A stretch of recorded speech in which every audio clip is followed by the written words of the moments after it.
How is everything in Florida?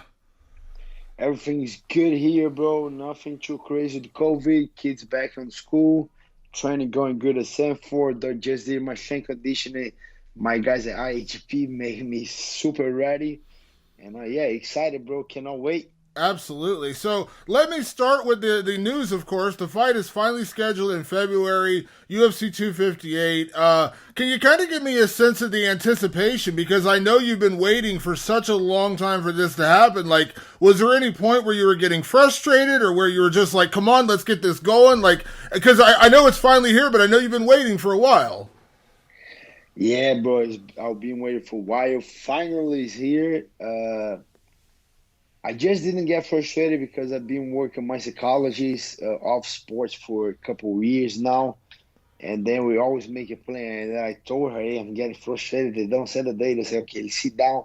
Let's make a plan. Let's work on your jiu-jitsu, on your striking. Let's make a plan. Then sat down, talk to the coach, make a plan as I don't have a date. And then was improving on those areas, getting stronger. Went to my guys at IAGP, bro. Got very, very strong, feeling amazing. Cardio is on point, and then put a lot of jiu-jitsu. The guys at Fight Sports Miami, my guy Wagner Rocha will be in my corner. Work a lot of jiu-jitsu, a lot of wrestling. So that was the thing to don't get frustrated waiting for the date. We make a new goal. You know what? Let's use this month to improve with this area. Let's put a lot of work. Let's make strategy. Let's get I don't know. Let's if it's a wrestling, let's make sure the single leg for this side is better. For the other sides get better. Let's make more double legs. Let's create more scrambles. So that was the strategy to keep my mind ready. Focus on this thing and don't think about the day. Because it took a while to get that date. Yeah. I talked to you in August after the whole COVID thing happened, after you had come home and you told me that, COVID really did take a toll on you, probably more than you expected.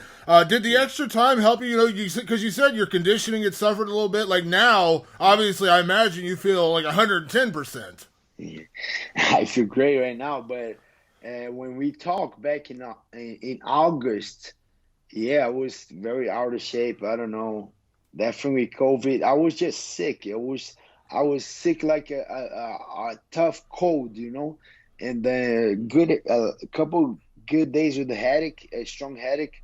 But as soon as I passed, took me a while to get my sense of smell back. Took me a while, and the cardio too. When I came back, it looked like I had a long time lay off. And I was getting super tired and took a while. My lungs was just different. For sure, that affected a lot. Took me, so I guess I test positive for COVID. Beginning of July, I was already in Vegas, getting ready to go to Fight Island, and then drove back home.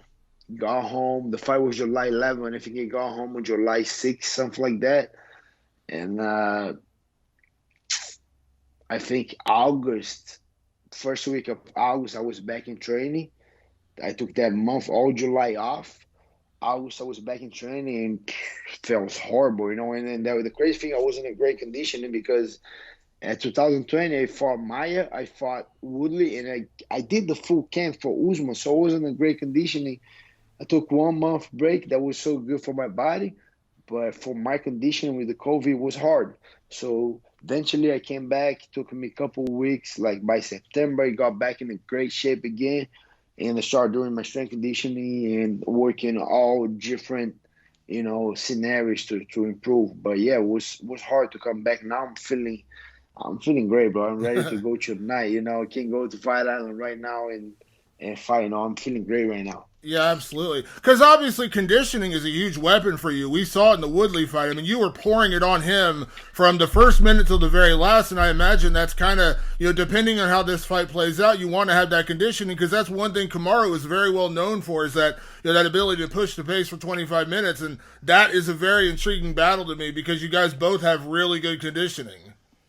Yeah, it's gonna be a crazy one. I believe it's gonna be a war. Kamaru is very tough.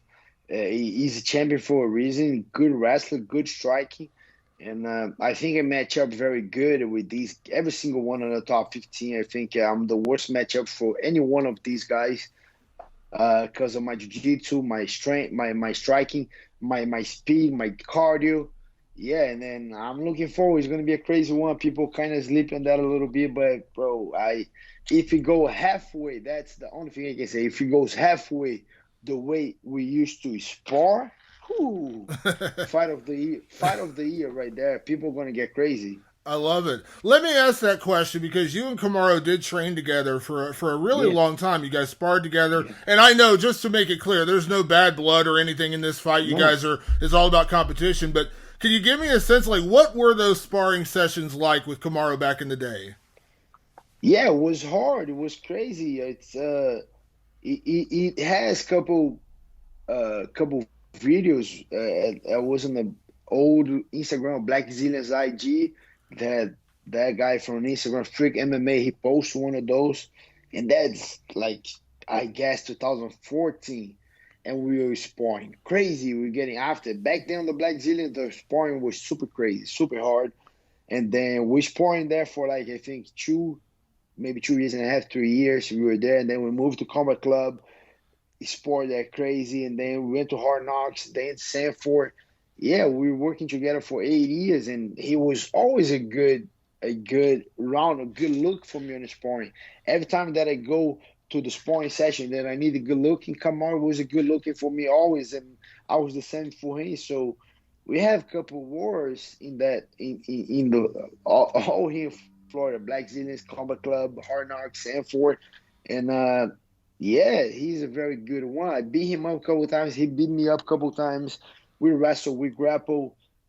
We have so many hours training together, and yeah, he's just making more competitive because I know a lot of his strengths. He knows a lot of my strength. He knows a lot of my weakness. I know a lot of his weakness, and I guess we're both working on each other weakness and strength, and get ready for the strength and try to work on the weakness, and that makes the fight even more intriguing for me as the one fighting.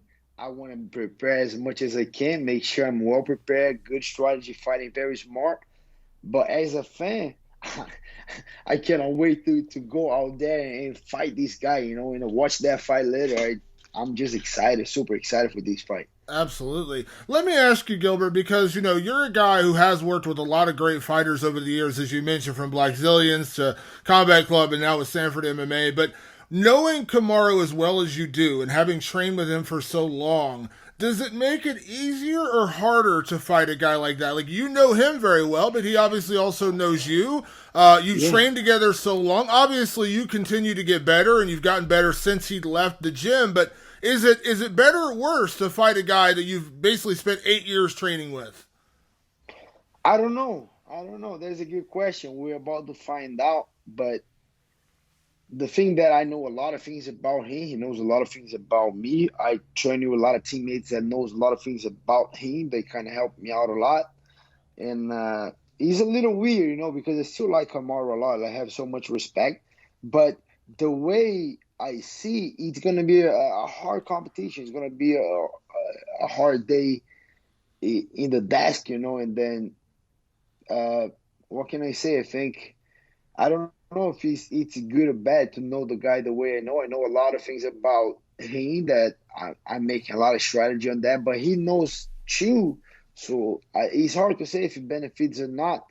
I think it benefits because I know how hard I need to be ready, and I'm working to get as ready as I need. But so is he. So I don't know. I don't know if he helps so much. I don't know. We're about to find out. That's going to be the first time that I'm going to fight against a guy that I train very much. So I don't know. We're about to find out February 13th if he's good or not. I hope he's good. I hope he's good. Yeah, when we spoke before the Woodley fight, at that point, obviously you hadn't gotten the title shot. Wasn't that was pretty much the fight that got you the title shot. And I remember talking to you about it at the time, and you said, you know what, Kamaru's a good training partner, and who knows, we'll probably spar during training camp, getting ready for the fight for each other. But there was nothing like that. But were you surprised at all that Kamaru decided to leave the gym and go, seek out different trainers? I mean, obviously nothing against him, but were you surprised he left the gym? No, I kind of knew. I kind of knew that he was about to leave.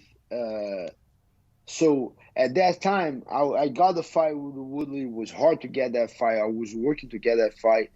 And back then, he was supposedly scheduled to fight Jorge Masvidal.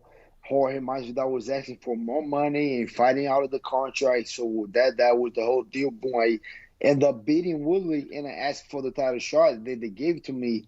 So uh, the plan for Kamaru at that time was to do his camp all the way in Colorado anyways.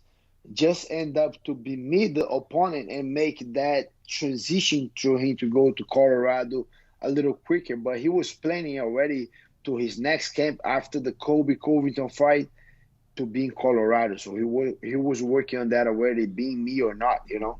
Yeah.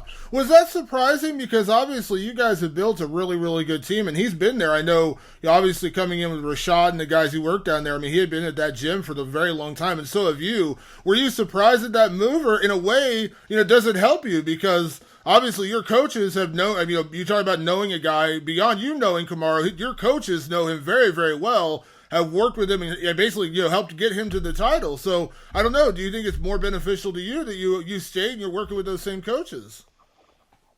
A little bit, a little bit. So it's a little weird, because I don't wanna be on the coach say what do you think, what I don't want to do that. It's not me, I want to get better on my techniques, on the things that I do and expand that, but I don't want to be, uh kind of so much focus on Kamaru. I want to focus more on me. But when he left, he was good with the teammates because he's not here anymore, and I help every single one. I corner these guys, so they have a lot of love for me. So everyone's helping me out so much. I couldn't ask for a better team. But with the coach is a little weird because I don't, like I said, I don't want to be just focus on Kamaru. The Henry is not going to be on my corner because he said, bro, I like both guys a lot and I help you both guys to get right there. I don't want to, maybe not even help you. Maybe, I don't want to get involved. So I'm stepping out. But Coach Greg Jones will be on my corner. I have Vicente Luque on my corner. Daniel is also on my corner. Vicente's coach and my coach from Brazil. And I have Wagner Rocha on my corner. So I have all my guys there. They all want to be there. And, I think he's a little weird, but it doesn't benefit that much. I think he's in there in Colorado with a good team, training, prepare. I know his work ethic. I know he's working very hard. I know a couple of his coaches. I know a couple of the guys that he's working. And I'm looking forward to that fight. To be honest, I like Kamaru very much. And in order to honor this opportunity to Kamaru himself, honor our relationship, I need to bring my very best and deliver that on the February 13th. That's all I'm looking for, to honor him. I gotta give my best because he's the champion. He deserves a good challenge, and I'm bringing that to him. Absolutely. Gilbert, over the last few years, you have always been an incredible jiu-jitsu guy. You're obviously your background in jiu-jitsu, but we've seen in your last few fights, you have huge knockout power. You've really shown your striking, but you've also shown your wrestling a lot. I mean, the way you handled Woodley was so amazing, and we know how good Woodley is in terms of grappling, in terms of wrestling, and how lopsided that fight ended up being. I don't like to get too much into game plan because I'm not going to ask you to tell me how you're going to beat Kamaru Usman, but in terms of, when you look at him, in terms of your readiness, how ready are you for every facet of this fight? Because Kamaru has had fights like the Colby fight where he did decide to strike on his feet, but then we saw what he did to Woodley, where it's a lot of wrestling. Same with Masvidal, a lot of wrestling. It seems like you've kind of built yourself as the guy ready for whatever Kamaru throws at you. Yeah, I'm the way I think I try to be as dangerous I can be, and I can be very dangerous. I have knockout power on both hands. You saw it.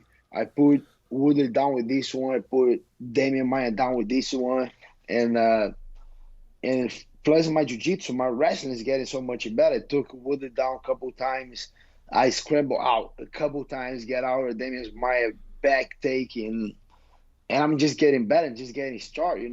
Like I said, that big break that I had between the fight got canceled, COVID, getting back to training, to now, if people like the way I look against Woodley, they have no idea how I'm going to show up. Now we're stronger, faster, quick, cardio's right there.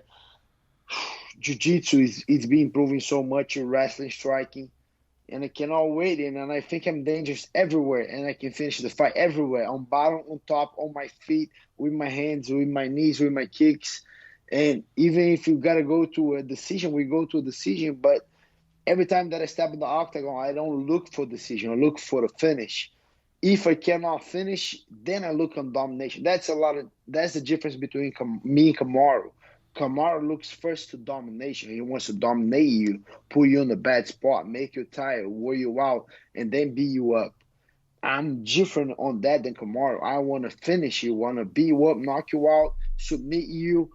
If I cannot, if I saw you're going to stay there, then I think on domination. But first, I'm thinking on finishing. That's what I'm looking for, and I'm looking forward to be danger everywhere on that fight. Yeah. Now, again, looking at Kamaru's strengths, right away people would point to his wrestling, and he does. He has, incredible wrestling coming from, Division II national champion, all those kind of things. Now, on the flip side, your jiu-jitsu has been such a huge weapon for you whenever you want to use it. I mean, the way you handled yourself against Damian Maia, who is one of the greatest grapplers in the history of the sport, the way you were able to control him and do what you did, I think a lot of people were like, whoa, like that, you really took notice of your grappling in that fight. But again, without getting too much into game plan, do you believe that is one area where you really can, dominate Kamaru if it goes there, in terms of your jiu-jitsu, in terms of your grappling? Because that is, I call it your secret weapon. It's not a secret weapon because you're an incredible grappler, but you've developed your hands and your cardio so much that you haven't really had to use your jiu-jitsu as much lately. But do you feel like that is kind of a big weapon for you if the fight does go to the ground? That's my main weapon against anyone. Against anyone, my main weapon is my jiu-jitsu. Then my second weapon is my striking. And sometimes I will mix that up. I don't want to be predictable. I don't let you want to see what I'm going to do. And that's my thing against anyone.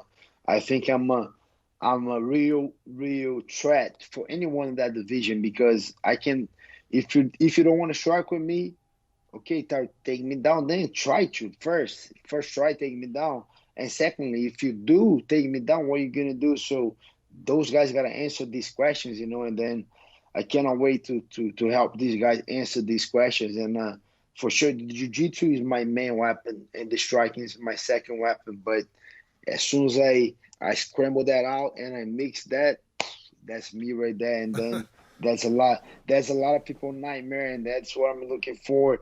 Kamaru, past Kamaru, anyone that I fight after, they're gonna take a sip on that, and I believe I bring the dangers that no other guy in the UFC brings the way I bring. Yeah. In a perfect world, if you were making a prediction, which, by the way, I want to mention, you started your YouTube channel. Phenomenal. I love your YouTube channel, by the way. You're doing great videos out there. So I'll ask you now, put on that YouTube channel, that analyst hat. In a perfect world, how does this fight with Kamaru Usman end? It will be a finish. That's the way I see it. That's the way I'm working super hard for. And not early finish. I think we're going to scramble. We're going to strike. We're going to grapple. We're going to cage wrestling. I think it's going to be a good one, entertaining action. First 2 rounds, but I think I can see a finish by the third to fourth round. I can see a finish right there. Either come for the way of submission or the way of knockout. I can see a finish. I can see myself finishing Kamaru. Yeah. I know visualization is a big part of preparation. You kind of picture how the fight's going to go. You picture all these kind of things. Have you thought about that moment, having the welterweight title wrapped around your waist? Have you fantasized about that moment yet? Yeah, every single night I do my visualization, and then I see myself finishing Kamaru. I put myself in a lot of bad position. I keep fighting out of that and put myself in a good position and keep fighting, keep it scramble, find the position, find a way on the striking, find a way on the grappling. And I see that belt around my waist February 13th, and that just give me even more motivation that I have to train, that I always naturally have, that just give me an extra thing that put a fire on me, and that I train every single day, and I give my best on every single area you can even imagine. I'm giving my 100%, and I cannot wait to make that come in reality February 13th. Working super hard for that. Nothing never was given to me. Everything was earned through a lot of sacrifice, a lot of hard work, and I'm about to make history February 13th. And I'm super excited, and I cannot wait.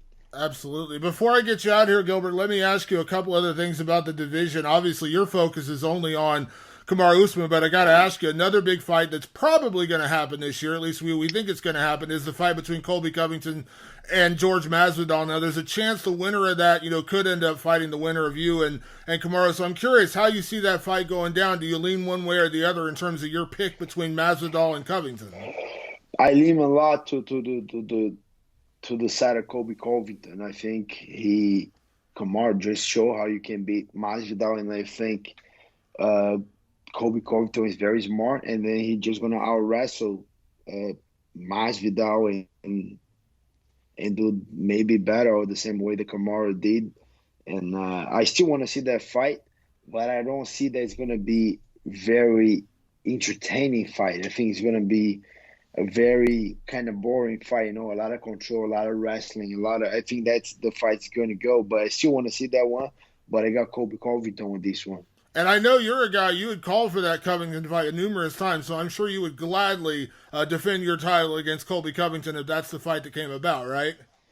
100%. Any one of these guys, Damon, to be honest with you, I want to fight every single one of these guys, and that's exactly what I'm going to do, I believe I'm going to beat Kamaru, but even the worst case scenario, everything goes wrong for me, I lose, I'm going to be fighting again very soon. I hope I'm going to win, working very hard for that. I believe in that. But that's all my next opponents. Colby Covington, Jorge Masvidal, Khamzat Chimaev, Leon Edwards, Wonder Bar Thompson, Michael Chiesa, every single one of these guys. Those are my next opponent. And I cannot wait, to fight every single one of these guys. Absolutely. And correct me if I'm wrong, from listening to your YouTube channel, watching your YouTube channel, you were talking about some of the most underrated guys, which is one of your latest videos out there. I think I remember you saying you actually believe Khamzat Chimaev will beat Leon Edwards. Is that correct? I do believe. I said I did believe that Michael Chiesa would beat Neil Magny. He didn't put himself out there. The call-out was great. Colby Covington, I don't think he will get it, but I think the next one for Michael Chiesa could be Wonder Boy, but I do think Khamzat Chimaev will beat Leon Edwards. I think he can do it, and I think the wrestling will be the difference. He has the wrestling, and I think he will do it. Have you been impressed by what you've seen out of Chimaev? I mean, it's such a little bit we've actually seen out of him, but have you been impressed?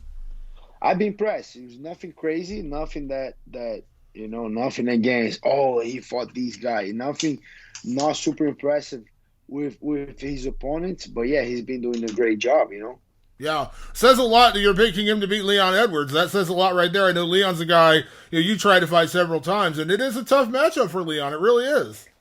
It is. The matchup is bad for him right there, and I think the guy is very strong and can out-wrestle him, and I think that's going to be the match. I don't think he's going to destroy him, but I think he's out-wrestle him and make the fight very dirty, and I think he can do it. Yeah, absolutely. Well, Gilbert, I tell you what, it's been a long time coming. I know if I'm excited, I can only imagine how excited you are that this fight is finally here. The date is finally set. I cannot wait for this fight. I have so much respect for you and Kamaru. I think you know that from our conversations over the years. You guys are both tremendous fighters, but this is one of those fights where I'm just like, we really don't have to say much. This is just going to be a war. I just cannot wait. Yes, that's the same way I see. It's going to be a war. I know I'm getting ready. I know he is getting ready, and it's going to be a crazy one. People, this pay-per-view, blah, blah, blah. Yeah, watch it. It's going to be a crazy one. I can't wait. Gilbert, thank you as always for the time. I really appreciate it. Next time we speak, I'm not going to be able to call you Gilbert anymore. I'll have to start calling you Champ, right? Like I have to call you Champ. Is that right? Amen. That's right. Next time on you, we doing that one. I'll be with the belt right here. Gilbert, thank you as always for the time, my friend. I appreciate it. Take it easy, Damon. Have a good one, brother. Bye-bye.